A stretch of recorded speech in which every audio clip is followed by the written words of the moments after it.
These are the most misunderstood artists.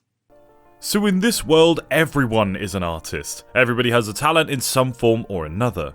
In this video, we are going to see a few misunderstood artists. Have you heard about Amadeo Modigliani?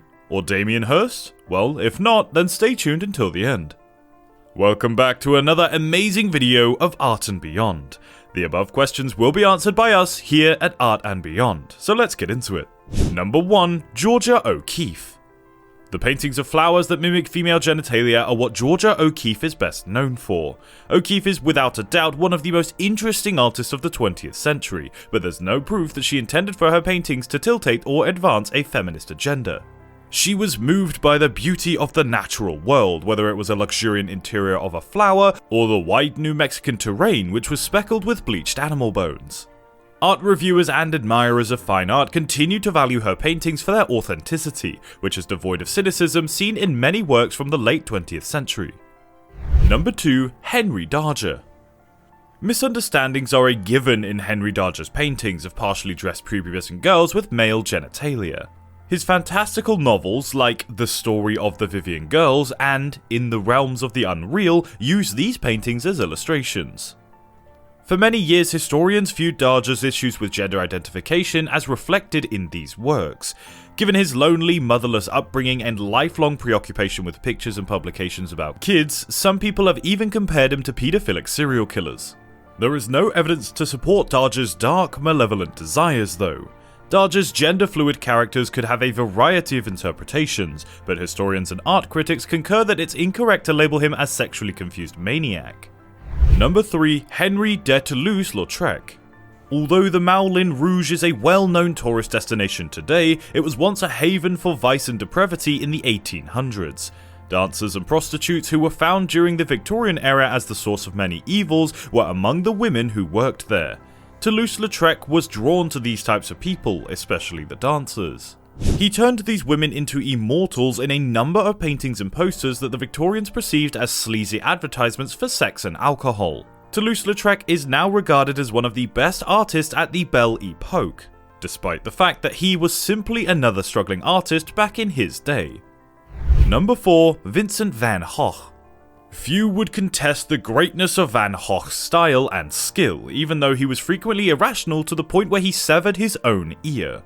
Many misconceptions regarding Van Gogh's art revolve around his possible bipolar disorder-related mental illness. Many people think that his mental instability was a factor in his paintings' extreme fluctuations, which range from brilliant and frenzied to dark and melancholy. Although Van Gogh used his paintings to portray his feelings, his style was controlled and exact. While his powerful and unabashed paint strokes exhibit an obvious passion that was a hallmark of his works in the post-impressionist style. Number 5. Amadeo Modigliani. Over the course of his brief 35-year existence, this troubled and much forgotten Italian painter achieved little success. Granted, his images weren't exactly attractive with their stretched features and necks and gloomy, vacant eyes. He tried sculpting after his paintings failed to attract an audience, but his strange, stretched out stone heads with impossibly long noses also failed to garner much attention. Although Modigliani is not well known as his contemporaries, Henri Matisse and Pablo Picasso, his paintings are generally regarded as delicate and passionate representations of the human body. In our daily lives, we misunderstand people for silly things, so if you don't want to be misunderstood, then smash that subscribe button. And if you didn't subscribe, then we'll spread misinformation about you. Just kidding. Number 6. JeanMichel Basquiat. In the 1980s, a time of loud clothing and punk music, JeanMichel Basquiat achieved prominence. It made the ideal backdrop for what is today regarded as an anti-establishment art. He was revered as a genius by many young people and neo-expressionists, but he was derided by others as an illustration of the too commercial and overhyped nature of the 1980s art scene. However, Basquiat's true brilliance lie in his capacity to combine pieces from his despite and debate surrounding his artistic ability. Even today, Basquiat continues to have an impact on advertisements for companies like Urban Decay. Number 7. Salvador Dali. The surrealist images of Dali's melting clocks and bizarre creatures are both fascinating and unsettling, which sums up Dali as a person. He was unmistakable, according to Michael Papillard of the New York Times, with his manic glare, sharp mustaches, and fur coat. Despite his outspoken nature, Dali had a profoundly spiritual side that's evident in his works of art like The Sacrament of the Last Supper. Theologians, however, disapproved of what they perceived as a plan to elevate existentialists above religion. They found it particularly offensive because the apostles were portrayed as concrete and substantial, whereas Jesus was presented as a hazy, immaterial shape. In actuality, Dali's positioning and lighting of Christ make him the center of attention, and the hazy appearance is intended to give him a sense of transcendence. Dali would be pleased to hear that despite the controversy surrounding this painting, it's still one of the most well-liked displays at the National Gallery of Art in Washington. And number 8, Damien Hurst.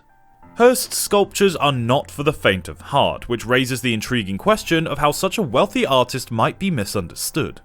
Hurst is well known for his enormous multicolored spot paintings, as well as other pieces like his formaldehyde preserved shark and butterfly pupae buried into canvases.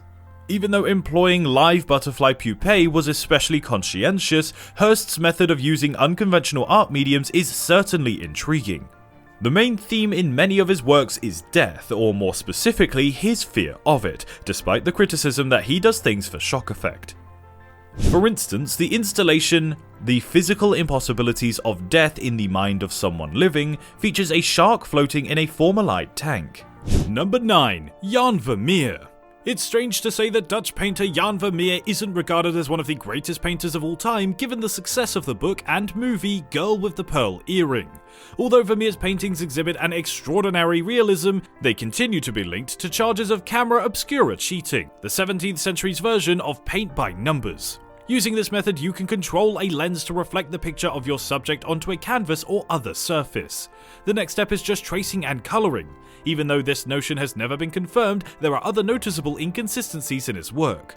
For instance, the policeman in Officer with the Laughing Girl seems abnormally huge despite the fact that he is obviously seated near the girl. People continue to doubt Vermeer's brilliance because of amateur errors like this. Number 10. Andy Warhol.